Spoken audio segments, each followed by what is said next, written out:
So I've just put up to my new investment property, and in this video I want to give you an entire tour of the property itself, go into what it is in terms of bedroom, bathroom, plot size, floor size, all that good stuff. And also at the end of the video I'm going to go through how much I paid, my deposit on the house, what I had to put down up front, my monthly repayment, what I'm going to be able to rent it out for based on the market currently, at least in Australia, and also my interest rate, etc, etc, etc. And also at the end of the video I'll go through why I bought the property as well. So with that being said, let's jump into it.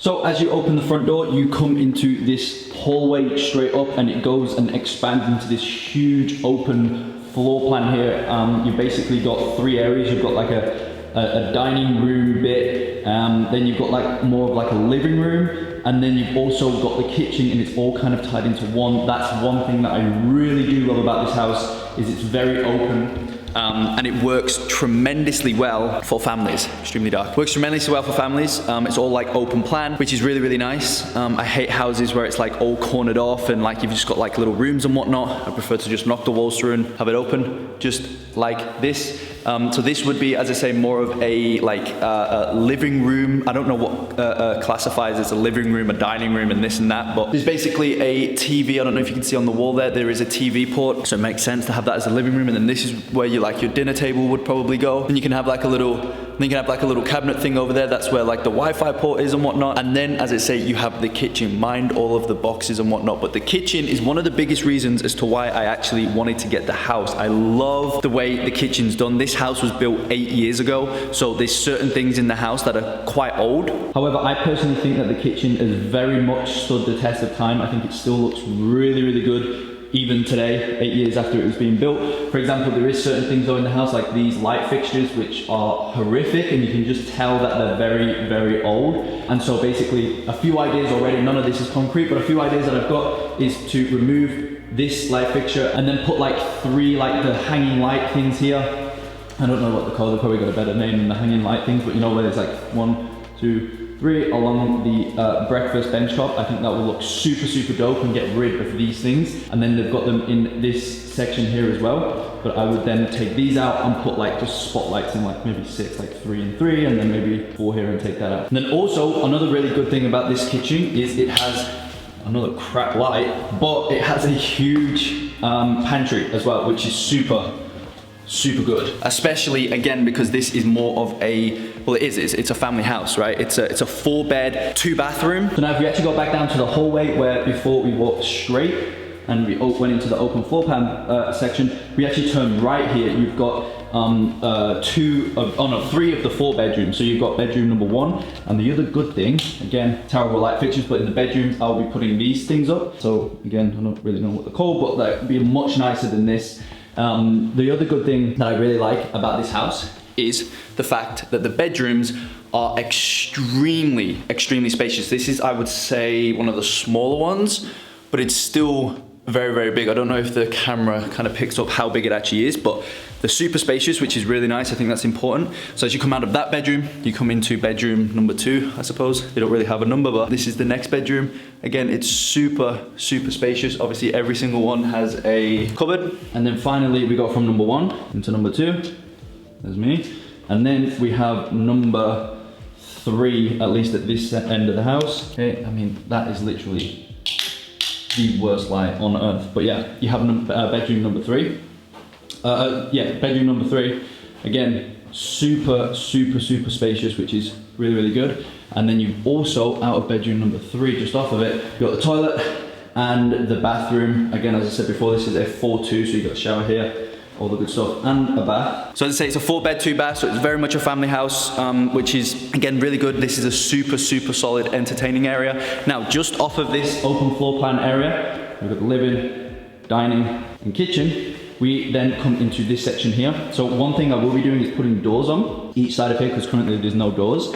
So I'll put a door here and a door here. So like the room behind this wall gets fully closed off. But this is now the like theater, quote unquote. It's not an actual like cinema room, but it's, you know, you can have like a huge couch right here. and then you've got a nice big open section for a nice big TV. But as I say, I'll be closing these two sections off, so it's more of a secluded area. Now, obviously off of here, as I said, that is the theatre room that we was just in. And now over to the left-hand side, this is where like the master bedroom is. So again, I'll be putting these like light shade things on to take these out. I think just, you know, small little things like that. It's not gonna obviously cost a lot of money, but it really does just change the feel of it. Like this just makes it, I don't know, for me, it just makes it feel very, very old. But this is the master bedroom. And then off of the master bedroom, you have the second bathroom, which is down there. Now splitting the bathroom and the bedroom is the wardrobe. So there's definitely a few things that I want to be doing in here.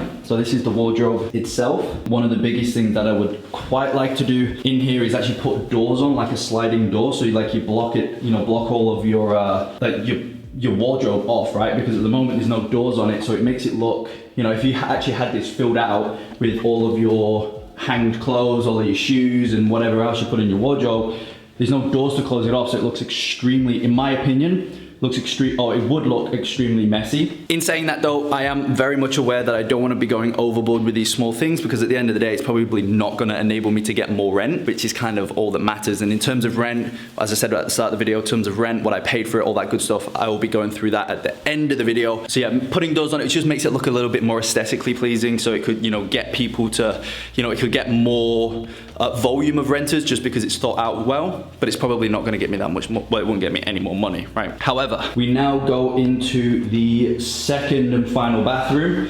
So you got your sink, you got me, you got a shower, and then you got the toilet in here.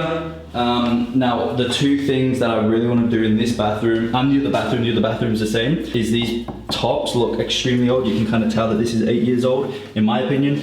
And the sink, again, looks extremely old. Again, it's probably not going to get me a tremendous amount more revenue, or more rent, I should say, from the tenants, but this looks 8 years old, in my opinion. And same with the shower. I don't know what this is going to be like in terms of getting a new one of these. Like a bit of a nice one. I think this is plastic as well. So again, I personally don't like that. And also that shower head, not a fan of it. But as I say though, you know, it's my first investment property, so I'm just trying to find like the fine line between, you know, going overboard and then doing things that are actually going to help get people to come in and pay top dollar, you know, because I'm wanting them to pay top dollar, but then if I've not got, you know, I've got these like horrible light fixtures and, you know, the horrible tops and whatnot. I'll go into the first bathroom down here and show you again. It's the exact same thing, you know.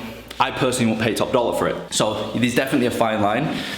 You can see here, again, it's the same thing, and these sinks look super, super cheap in my opinion. Yeah, just trying to find that fine line, but it's my first property, so it's exciting, I suppose. I don't feel that excited about it. I'm just more curious. I want to know, I want to learn a lot about the, you know, the industry and whatnot. And then just off the kitchen as well, I must say there is a laundry room. Now this is where probably the biggest amount of my investment into, you know, TLC is gonna go, is in this laundry here. So this is the last room of the house, but you can see in the laundry, there is just this thing which you're meant to do, you know, your entire laundry with, and that looks horrific. Right, here's probably a better view of it. It's literally just that in the laundry, which I really don't like. So what I'm thinking is kind of build more of like a bit of like an island kind of thing. I don't know how big it would be, but build more of an island and then put like a nice top on it, similar to this top right here in the kitchen, and then you'll be able to obviously build like a sink into that top and just have it a bit more elegant, right? Because again, you know, I want top dollar, and then you've just got this like tin shed thing in your laundry.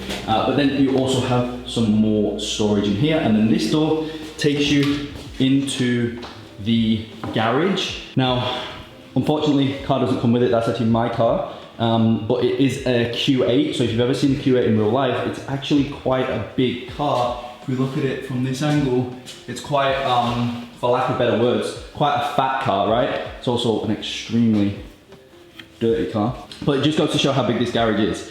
Right, so you've got this entire side and this side of the car, and you obviously got the car in the middle, and then you've also got another huge section on this side. So it's technically a 2-car garage, so nice and spacious in there. You'll be 100% able to get 2 medium-sized cars in there, which is good. And then you've obviously got the outside. The outside isn't the best, to be honest, but we can go out.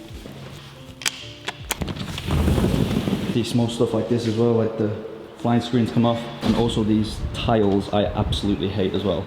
The floor tiles are not that great, but again, just trying to find that fine line, right? It's very, very difficult, in my opinion, to find the fine line between what you should do and what you shouldn't do, and what's going to get you more revenue and what's not, right? And you're just kind of wasting money because it's not going to do anything.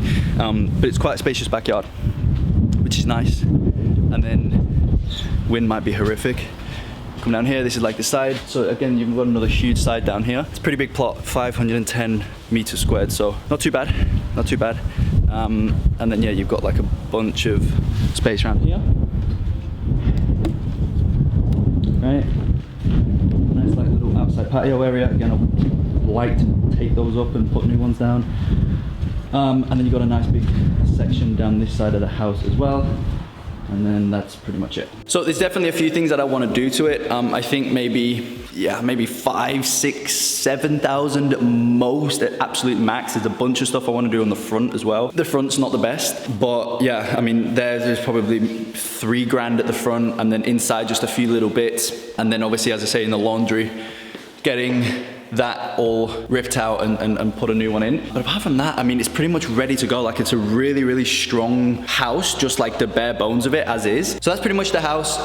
Now let's jump back into all the juicy info that I'm sure you guys are deeply, deeply wanting to know. How much I paid for it, interest rate on the loan, how much I put down as a deposit, how much I'll be able to get for rent for it, how profitable it could be each and every month, etc., etc. So with that being said, let's jump into that. So I'm now back home, and let's go through the numbers that you probably care about most. What I bought it for, what I put down as a deposit, what my interest rate is, what my monthly repayment is, what I can get for rent, all that good stuff. I'm always going to give you 2 numbers. One's going to be what I actually paid, obviously given I'm currently in Australia, so it's all in Australian dollars, but I'm going to give you the conversion rate to USD as well, because I know majority of my audience is US based. So I bought the house for $490,000 Australian, which is $360,000 USD.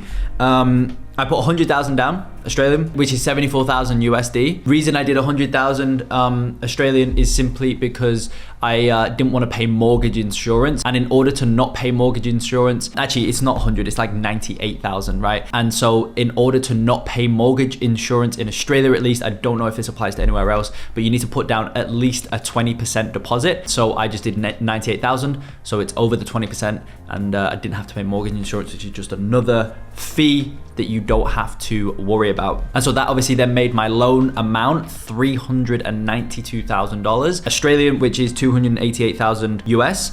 And my interest rate structure is 2.59% over 3 years. Now with that, it is a fixed rate for 3 years, 2.59%, and it's on interest only as well. So it's a pure cash flow property for myself, right? I'm not paying the principal off or anything like that. It's just interest only that I'm paying. And so that makes my monthly repayment, and this is what gets me excited, that makes my monthly repayment for the property $846 Australian, which is even lower in US. It's $622 per month for my mortgage, which is just interest only. And because it's an investment property, interest only makes sense. If I bought the house for myself, which I wouldn't do, but if I would have, then I would always do principal and interest. But because it's just an investment property, I just did interest only, which, as I say, $846 per month for the first 3 years. That's locked in, that's fixed. After the initial 3 years, obviously then it will go back to whatever the market rate is at that time. I do believe it will be higher. The interest rates right now, 2.59%,